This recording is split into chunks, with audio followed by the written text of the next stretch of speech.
What's up, everybody? It's your favorite show, Get a Bucket. I'm your host, Train, as usual. Hope you're all having a wonderful, wonderful day. Now, today, I'm gonna do a nice little audition for you guys. I think my Joker impression is pretty daggone spot on. I'm just curious what y'all think, right? Here it goes. You want to know how I got these scars? My father was a drinker, fiend. And one night, he went off crazier than usual. Mommy grabs the kitchen knife to defend herself. He doesn't like that. Not one bit. So, me watching, he takes the knife to her, laughing while he does it, by the way. He turns to me with the knife and says, "Why so serious?" Now I'm playing. Let me stop you. Look, I'm here to talk about the WNBA players and who I deem are untouchable. But if y'all did think that was pretty good, make sure to like, subscribe, comment, tell anyone about the show and about my wonderful skills, right? But not so I did talk about the NBA players and who I deem are untouchable before. So if you haven't listened to that one, please go take a listen. It was pretty entertaining for me. But this one is very similar, right? What do I deem as a safe player? That's somebody who I believe might stay on the team for about 3 seasons. Keep in mind, the average WNBA career is about 5 years, and I did sort of misspeak on the last episode. I said the average NBA career is about 3 to 4 years, give or take. It is technically 4.8, so rounding up to 5. Just wanted to make sure I clarified that. But when we saw Luka get traded, right, I think that kind of opens the players' eyes. And now it makes me wonder, well, are players in the WNBA safe, right? Like we saw a couple players leave. Like we know Brittany Griner left. Hell, we've seen Brianna Stewart leave before, correct? So again, who is safe? And I have about 12 players in the WNBA. Well, 11. And then 12 is the draft class. But we have about 11 players who I deem are safe, right? Like they should be on the team for the next 3 seasons. So with that being said, here we go. We have Asia Wilson, Nafisa Collier, Sabrina Ionescu, Kelsey Plum, Ezzy Magbagor, Caitlin Clark, Aaliyah Boston, which I kind of have an asterisk there only because if there's ever any turmoil between her and CC or the team, I do believe Aaliyah Boston would be the first one to leave on that squad, especially given the CC effect, the Caitlin Clark effect. Y'all know how that goes. We also have, speaking of turmoil, Angel Reese, right? At least with Caitlin Clark. And then we also have Angel Reese's teammate, Camila Cardoza. Then we have Aaliyah Edwards, and then also Brianna Stewart, who ironically played Aaliyah Edwards in the Unrivaled League and lost. Now, here's the thing. I have an asterisk by Brianna Stewart. I do expect her to be safe. And again, same with Aaliyah Boston as well. But there is a chance that they could leave Brianna Stewart maybe like 3 seasons from now, especially if the Lynx don't get into like a finals appearance. I could see maybe some question marks about her wanting to leave or question marks, something like that happening. But again, I deem her to be safe. And of course, the WNBA draft picks from 2025. I'm assuming the top picks are going to be safe more than likely. But also, hey, who knows? We can see some teams, we can see some players move. Let's see what happens. But the questionable players I have, ladies and gentlemen, are as follows. Diana Taurasi, long story short, to this day point in time, we have not heard her say she officially retires. So that's the only reason why I have question mark. Outside of that, she would be safe. I would not see the Mercury trading her. Arike Agumbawale, I do have her as potentially leaving as early as next season. Reason why, again, they're drafting Paige Beckers more than likely with the number 1 pick. The Dallas Wings are. And yes, you could play both of them simultaneously, or you could maybe trade Arike to a team and get some pieces back to build with Paige Beckers as future. So again, Arike could be as early as next season. But again, they could also try to pair her and see how that goes for like 2 seasons, maybe 3, and maybe the Dallas Wings make some shape. Who knows? But I do lean Arike leave it. Ryan Howard, I do expect to stay on the dream. Like I do see her as a safe player. However, if she leaves, it would be because she's frustrated and she wants a new environment. That would be the reason. So expect a trade request from Ryan Howard. If anything, I don't think the dream necessarily trade her. Granted, she's their best player and youngest asset right now from that standpoint. You also got Cameron Brink on my Sparks, root, right? Here's the thing. 3 seasons from now, what happens if the team decides to, I guess, move on, or maybe she has health issues, right? She did experience health issues this past season, her rookie year. What if that happens again? I can see us maybe looking forward to moving on to a new direction. But outside of something like that, I do expect Cameron Brink to be a safe player. Again, small asterisk, but it is what it is. Same with Rickea Jackson. Maybe not same. What if Rickea, again, 3 seasons from now, does not improve from what she is right now? I can see us wanting to leave because, again, we do have some expectations of trying to win a championship at some point in time.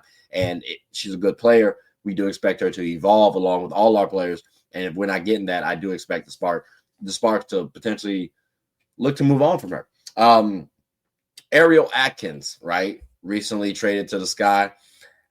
I think 3 seasons from now, maybe she could leave the Sky and go to a different squad. But again, I think they're trying to get the number 3 pick worth out of her, right? So at least 3 seasons for the number 3 pick, I would assume. Because again, recently traded, helped build with Angel Reese and Camila Cardoza. Think that would be helpful. Dearica Hamby, again, a player on my Sparks. Here's the thing. I could see her leaving potentially in 2 seasons, maybe for a youth movement, or what happens if we're getting a quality trade package. Keep in mind, too, Dearica is a good bucket getter, and someone could want her on their squad. So I could see Dearica possibly moving within 2 seasons, but that's not a knock on Dearica. I actually look forward to Dearica possibly winning a championship on a team, whether that's my Sparks or somebody else's. I really do love Dearica Hamby as a player. Nneka Aguma. Oh my gosh, I'm sorry. Nneka Agumake. This is another player that I love, even though I just butchered her name originally, right? I have her jersey, all that stuff. Here's the thing. Because she was formerly on my Sparks, now in the Storm. I can see her leaving the Storm in 2 seasons, potentially even next season. But if the team loses early too much, I'm sure she's going to want to potentially win a championship, look for Nneka to leave and go elsewhere. Her talents should not be wasted. On the Storm, I thought last year they kind of wasted them a little bit, lost to a decent squad in the Aces. It is what it is. But I could see Nneka potentially leaving within that 3 seasons. So, again, not off talent, off her. She's not safe. Now, Brittany Griner, she just recently joined the Atlanta Dream, right? I do see her potentially leaving within 3 seasons, given the team loses early too much, right? Because, again, she wants to win. She's also getting up there in age in terms of basketball years. Limited time, don't want to waste time. You've been spoiled playing with DT. Time's ticking, right? So again, if they can't show any sort of headway, any sort of real traction, any promise that they can actually win a championship, well, that's easier said than done. I can see Brittany Griner potentially leaving. It's not a guarantee. She's not unsafe. I just think she could leave, and that makes her an unsafe player. Based on my criteria, again, she got to play on the team past that 3 season mark, or at least make it to that 3 season, or past 3 season mark. Alicia Gray, this is another player on the Dream, and my question is this, because I can see her leaving in 3 seasons, because based on the acquisition of Brittany Griner, you do potentially move down to the 3rd option. BG could move to the 3rd option as well, but Alicia Gray as a defender and shooter, which that's what she is, I mean, that could be pretty scary too. So again, if she handles that well, maybe she stays. But I know the confidence that she has in herself makes her think she's not a 3rd option. But I do believe she's a team player. So that's the reason why I think she is ultimately safe. But I could see her 3 seasons from now saying, hey, maybe I want to try something different. Maybe the team may want to try something different. So those are my reasons why I might put a little asterisk around her. But it's nothing to really scoff at. It's nothing. It's business. It's nothing personal. Kelsey Mitchell is another person who, again, talking about on the Fever, right? They did just get a lot of players this offseason. They did a lot of players, right? Here's my thing. With Kelsey, you could get pushed out because there is a lot of talent going around. And keep in mind, too, what happens if the Fever don't win. You could get blamed. Like a lot of people were starting to put blame towards you missing those passes, which you did miss the passes, but Caitlin Clark did a lot more in terms of the messing up with some of those passes towards you. So if they're doing that already, imagine what they're going to do if y'all can't win. You're going to be blamed first before Caitlin. And I can see the pushing out occurring. Also, especially again, let's keep in mind too, she's older than the core, at least the younger players, Aaliyah and Caitlin. So when we're talking about getting pushed out, hey, maybe we could, like 3 seasons from now, we're talking about Kelsey like lower 30s. It's a little bit different. In basketball years, that's a little bit different. So again, ladies and gentlemen, I can see Kelsey Mitchell 3 seasons from now, maybe joining a different team. Nothing personal, just business. Same with Benaje Laney. 3 seasons from now, we could see her going to another team. Keep in mind, other teams could value her extremely highly because Benaje is a bucket. She could definitely get a bucket, but she's also a lockdown defender. And I got to give her flowers because I wasn't giving her enough flowers initially. But she proved me wrong. So again, with Benaje, what happens if the Liberty don't win enough? She'll definitely be one of the people that they blame first. And then other teams could potentially view her extremely high and want to snag her from the Liberty, which I can't fault them. So I could see Benaje Laney leaving in maybe that 3rd season, or at least 3 seasons from now. Again, safe play as far as like a talent, but as far as situations go, I can see Benaje potentially leaving. Shakira Austin on the Washington Mystics. All right, so this one's tricky because this one, like, she could be leaving as early as next season for me. It all depends on how the Washington Mystics draft this upcoming draft period because they could go 2 bigs, and now that makes you think, okay, well, what are we going to do with Aaliyah Edwards? Where does Shakira Austin fit? That's going to be a little interesting. And the bigs that they're going to potentially get look quite astonishing. So that makes me question if the Mystics have Shakira Austin in their future. Initially, I would have said yes. Now I got some question marks. And again, it could be as early as next season just because of the team's direction in which they want to go. Now, unless they want to do a plethora of bigs on the squad, cool. But I don't know if that's what they're going to want to do. So again, Shakira Austin could be available as early as next season.